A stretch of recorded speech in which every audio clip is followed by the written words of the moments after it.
Hi, it's Steve. Today we'd like to show you how to change the deli drawer in your refrigerator. It's a really easy repair. Let me show you how we do it. Now obviously changing the deli drawer is a very simple procedure. You would simply remove the old one and slide the new one into place.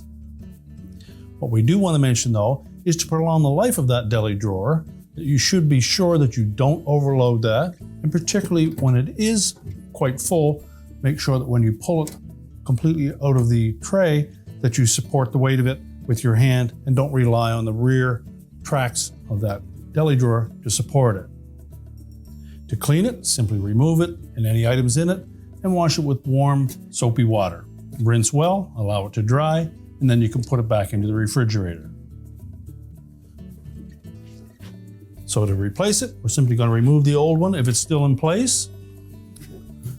When installing the new one, make sure that both tracks are lined up.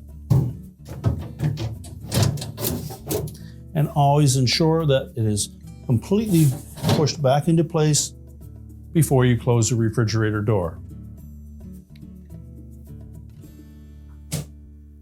And your repair is complete.